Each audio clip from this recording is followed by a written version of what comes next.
ഇപ്പോൾ ദീപക് മലയമ്മ കൂടി നമുക്കൊപ്പം ചേരുന്നു. നോക്കൂ, ആ ദൃശ്യങ്ങൾ, ആകാശ ദൃശ്യങ്ങളിൽ അതിൻ്റെ ഭീകരത വ്യക്തമാവുന്നതാണ്. ഇപ്പോൾ പ്രേക്ഷകർ കാണുന്നത് റിപ്പോർട്ടറിൻ്റെ ഡ്രോൺ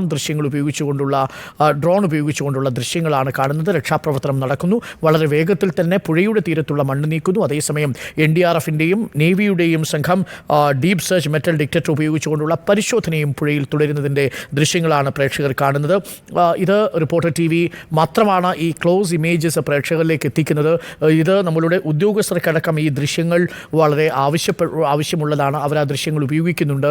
ആ ദൃശ്യങ്ങൾ കൂടി ഉപയോഗിച്ചുകൊണ്ടാണ് ആ നീക്കങ്ങൾ അവർ നടത്തുകയും ചെയ്യുന്നത്. പ്രേക്ഷകർക്ക് കാണാം, കൂടുതൽ ടിപ്പർ മെഷീനുകൾ, കൂടുതൽ ടോറസുകൾ അവിടെയുണ്ട്. അതിൽ കൂടുതൽ വാഹനങ്ങൾ അവിടെ താങ്ങാൻ കഴിയില്ല. അവിടെ ഒരു ഫ്രജൈൽ ലാൻഡാണ്, ഒരു മണ്ണിടിച്ചിലുണ്ടായ പ്രദേശമാണ്. അതുവഴി ഇപ്പോഴും വാഹനങ്ങൾക്ക് കടന്നു പോകാനുള്ള അവസരം ഒരുക്കിയിട്ടില്ല. പൂർണ്ണമായും രക്ഷാപ്രവർത്തനത്തിന് ആ ഏരിയ മുഴുവൻ കേന്ദ്രീകരിച്ചിട്ടുള്ള, ശരിക്കും നമ്മൾ മണ്ണിളക്കിയുള്ള ഒരു തെരച്ചിലാണ് നടക്കുന്നത്. നോക്കൂ, ഏറ്റവും ഒടുവിലുള്ള റിപ്പോർട്ടറിൻ്റെ ക്യാമറ കണ്ണുകളിലൂടെയുള്ള ദൃശ്യങ്ങൾ പ്രേക്ഷകർ കാണുന്നു. ആ പുഴയുടെ തീരത്ത് ആ JCB ഉപയോഗിച്ചുകൊണ്ടുള്ള തെരച്ചിൽ നോക്കൂ.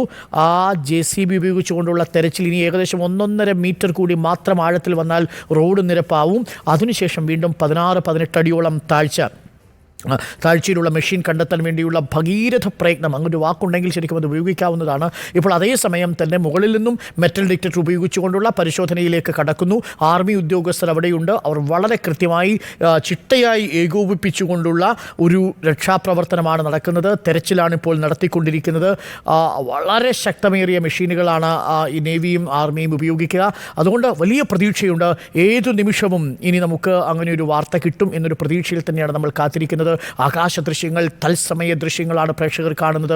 ആർമി ഒഫീഷ്യൽസ് അവിടെ തത്സമയം പരിശോധന നടത്തുന്നു. ഏതു ഭാഗമാണ് ഇനി മണ്ണെടുക്കേണ്ടത്, ഏതു ഭാഗത്തു കൂടിയാണ് ഇനി താഴേക്ക്.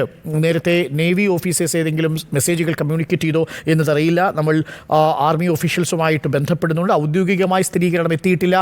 പക്ഷേ ആ മണ്ണിൽ എവിടെയോ നമ്മളുടെ പ്രിയപ്പെട്ട അർജുൻ്റെ വാഹനമുണ്ട്, അർജുനുണ്ട് എന്നുള്ളതാണ് നമ്മൾ കരുതുന്നത്. ആ ഭാഗമാണ് സ്പോട്ട് നമ്പർ 1. ഇപ്പോൾ ഏറ്റവും കൂടുതൽ പ്രാധാന്യത്തോടു കൂടി മണ്ണ് നീക്കിക്കൊണ്ടിരിക്കുന്ന ഭാഗം അതാണ്. അടർന്നിരിക്കുന്ന മണ്ണാണ്. ഏത് നിമിഷം വേണമെങ്കിലും മണ്ണടർന്ന് താഴെ പോകാം.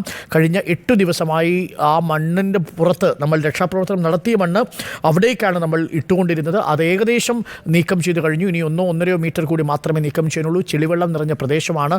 അവിടെ വലിയ രീതിയിൽ കാലാവസ്ഥ അനുകൂലമാണ് എന്നുള്ളതാണ് ഈ ദിവസത്തിൻ്റെ പ്രത്യേകത. എല്ലാം അനുകൂലമായി വരുന്നു. അങ്ങനെയാണെങ്കിൽ നമുക്ക് ഇന്ന് അർജുനെ കിട്ടേണ്ടതുണ്ട്. സാഹചര്യങ്ങളെല്ലാം നമുക്ക് അനുകൂലമായി വരുന്നു. രാവിലെ പെയ്ത മഴ മാറി നിൽക്കുന്നു. ഗംഗാവാലിയിലൂടെയുള്ള നീരൊഴുക്കിൻ്റെ ശക്തി കുറഞ്ഞിരിക്കുന്നു, ആഴം കുറഞ്ഞിരിക്കുന്നു. ഒപ്പം നമുക്ക് ചില കാര്യങ്ങൾ അവിടെ നിന്ന് വ്യക്തമാവുന്ന തരത്തിൽ, ദൃശ്യങ്ങൾ പോലും വ്യക്തമാവുന്ന തരത്തിൽ കാലാവസ്ഥ തെളിഞ്ഞു നിൽക്കുന്ന അന്തരീക്ഷമുണ്ട്. ഒപ്പം തന്നെ സമ്മർദ്ദങ്ങളൊന്നും നമ്മൾ ഉദ്യോഗസ്ഥർക്ക് നൽകുന്നില്ല. ഉദ്യോഗസ്ഥർക്ക് സമ്മർദ്ദങ്ങളില്ല. രക്ഷാപ്രവർത്തകരും ഉദ്യോഗസ്ഥരും തമ്മിലുള്ള അനാവശ്യ തർക്കങ്ങളില്ല. എല്ലാ സാഹചര്യങ്ങളും നമുക്ക് ഒരുമിച്ചാണ്. കാണാമറയത്ത് പോയി നിൽക്കുന്ന അർജുനെ തിരികെ എത്തിക്കാനുള്ള നമ്മളുടെ ശ്രമം അവസാന നിമിഷത്തിലേക്ക്, ഏറ്റവും നിർണായകമായ നിമിഷത്തിലേക്ക് കടക്കുകയാണ്. ഈ നമ്മളുടെ ഇന്ത്യൻ ഡിഫൻസ് ഫോഴ്സിൻ്റെ നേവിയും ആർമിയും അവരുടെ എല്ലാ സാധ്യതകളും ഉപയോഗപ്പെടുത്തിക്കൊണ്ടുള്ള തെരച്ചിലാണ് നടത്തുന്നത്. ഇത്തരം ദുർഘടമായ ലാൻഡ് സ്ലൈഡിങ്ങുകളിൽ നമ്മൾ കവളപ്പാറയടക്കം മനുഷ്യരെ കാണാതെ പോയിട്ടുണ്ട്. അവരെയൊന്നും നമുക്ക് തിരികെ എത്തിക്കാൻ സാധിച്ചിട്ടില്ല എന്നത് ഓർമ്മിക്കണം.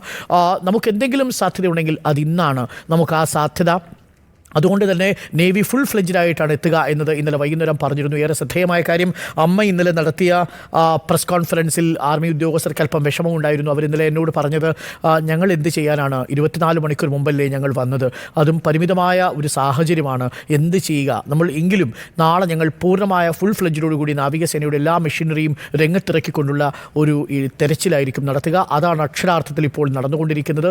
നമുക്ക് അർജുനെ തിരികെ പിടിക്കാനുള്ള അവസാനത്തെ സാധ്യതയാണ്. ഓർമ്മിക്കണം, അർജുനോടൊപ്പം മറ്റു 4 പേർ കൂടി നമ്മളുടെ സഹോദരങ്ങൾ, കന്നഡ ഭാഷ സംസാരിക്കുന്നവർ, നമ്മുടെ അതിർത്തിയിൽ നിന്ന് 500 കിലോമീറ്റർ അകലെ താമസിച്ചവർ, മത്സ്യത്തൊഴിലാളി ബന്ധനത്തിലേർപ്പെട്ടവർ, ഈ ലക്ഷ്മണൻ്റെ കടയിൽ പണിയെടുത്തവരടക്കം മിസ്സിംഗ് ആണ്. പക്ഷേ അവരെ ആ പുഴയിൽ പെട്ടുപോയി എന്നാണ് കരുതുന്നത്. അവർക്ക് വേണ്ടിയുള്ള തെരച്ചിൽ ഇത്ര കാര്യക്ഷമമായി നടക്കുന്നില്ല എന്നതും കന്നഡയിൽ ചില ആളുകൾ നമ്മളോട് ഇന്നലെ സൂചിപ്പിച്ചിരുന്നു.